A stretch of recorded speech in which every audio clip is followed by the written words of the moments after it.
Assalamualaikum warahmatullahi wabarakatuh. Kita ketemu kembali bersama dengan Atik and Channel. Kali ini kita akan belajar bersama kupas habis materi USD tentang pergerakan bumi. Yuk disimak ya. Siap. 1, 2, 3. Pergerakan bumi itu mempunyai dua gerakan, yaitu yang pertama rotasi dan yang kedua adalah revolusi. Bumi mengalami rotasi, yaitu bumi bergerak berputar pada sumbu atau porosnya. Sementara waktu untuk satu kali bumi berputar pada sumbu atau porosnya atau satu kali berrotasi disebut dengan kala rotasi, dan waktu yang dibutuhkan untuk satu kali untuk berrotasi yang disebut dengan kala rotasi tadi lamanya yaitu 24 jam atau 1 hari. Akibat dari rotasi bumi yaitu 1. Perhatikan pada penayaan berikut. Sinar matahari mengenai sebagian bumi sehingga sebagian bumi akan mengalami siang hari, sementara sebagian bumi lagi yang tidak terkena sinar matahari akan mengalami malam hari.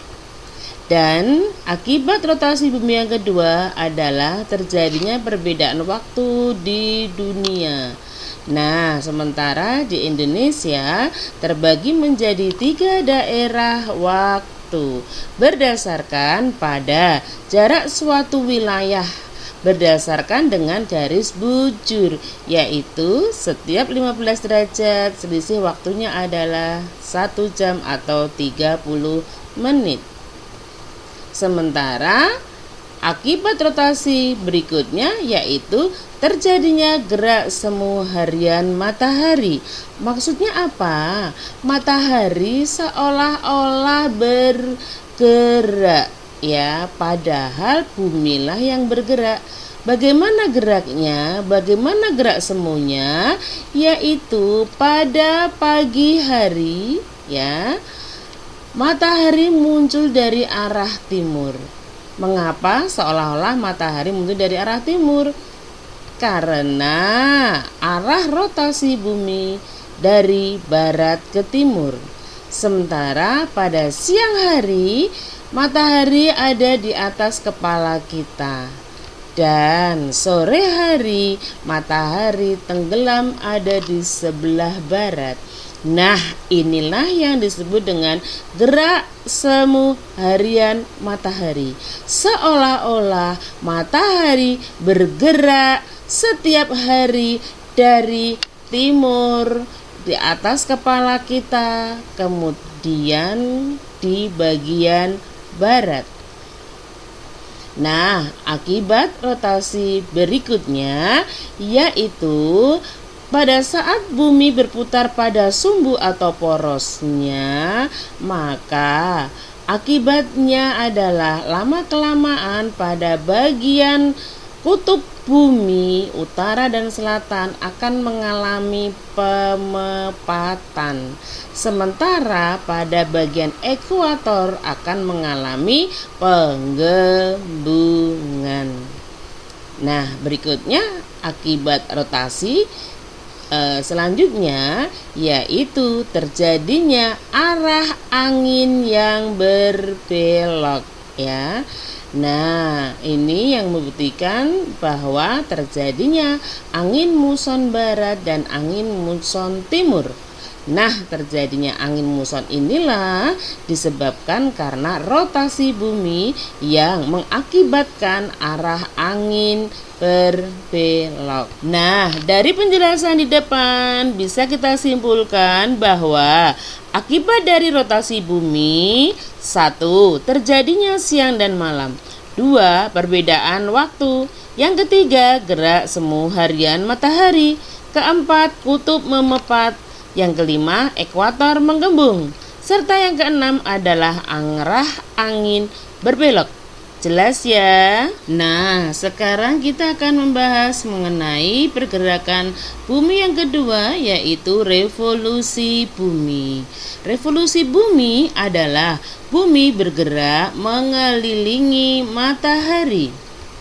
Sementara waktu satu kali bumi mengelilingi matahari disebut dengan kala revolusi. Dan lamanya adalah 365 hari atau 1 tahun. Akibat dari revolusi bumi yaitu 1. Terjadinya gerak semu tahunan matahari. Bagaimana itu? Kita lihat pada bagian bumi, kita lihat seolah-olah matahari itu bergerak dari ekuator, kemudian ke lintang utara dan ke lintang selatan. Padahal kita lihat siapa yang bergerak? Iya, bumilah yang bergerak. Kita perhatikan seperti ini keterangannya yang dimaksud dengan gerak semu tahunan matahari. Kita lihat pergerakan bumi ya. Pada saat di ekuator itu pada bulan Maret ya. Kemudian pada bulan Juni seolah-olah matahari ada di belahan utara, September di ekuator lagi, dan pada bulan Desember ada di lintang selatan. Seperti itu, seolah-olah matahari itu bergerak sepanjang tahun. Padahal yang bergerak siapa? Adalah bumi. Nah, inilah yang disebut dengan gerak semu tahunan matahari. Akibat revolusi bumi berikutnya yaitu perbedaan musim. Perhatikan ilustrasi berikut. Ya, kita lihat seolah-olah matahari itu bergerak dari ekuator, lintang utara, ekuator kembali, lintang selatan.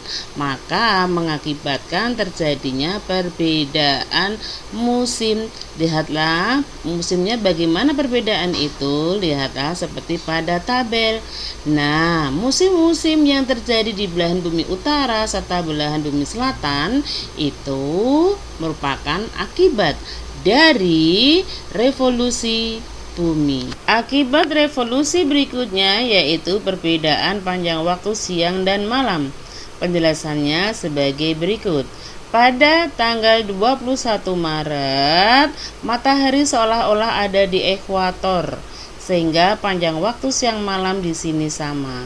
Nah, pada tanggal 21 Juni, seolah-olah matahari berada di lintang utara, sehingga negara yang berada setelah 23,5 LU di sana mengalami panjang siang lebih panjang daripada malam. Sementara yang ada di belahan selatan mengalami malam lebih panjang daripada siang. Nah, demikian juga pada tanggal 22 Desember yang belahan selatan mengalami siang lebih panjang daripada malam. Nah, lebih jelasnya perhatikan ilustrasi berikut ya. Sudah jelas antara penggabungan gerak semu tahunan matahari dengan perbedaan panjang waktu siang dan malam. Sebagai contohnya yaitu pada tanggal 21 Juni musim panas di belahan utara, musim dingin di belahan selatan bumi, sehingga di belahan utara mengalami siang lebih panjang daripada malam, dan di belahan selatan mengalami malam lebih panjang daripada siang.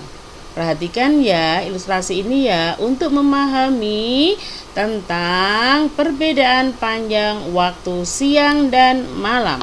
Nah, akibat revolusi yang terakhir adalah rasi bintang berbeda-beda dari bulan ke bulan. Nah, setiap bulan rasi bintang akan berbeda-beda. Ini diakibatkan karena adanya revolusi pada bumi. Nah, demikian tadi anak-anak sudah Ibu jelaskan mengenai pergerakan pada bumi, yaitu rotasi dan revolusi. Semoga semakin paham ya. Oh iya, jangan lupa saksikan terus penayangan materi Jitu Sukses USD yang ada di Atik and Channel. Tetap semangat. Terima kasih. Wassalamualaikum warahmatullahi wabarakatuh. Dah.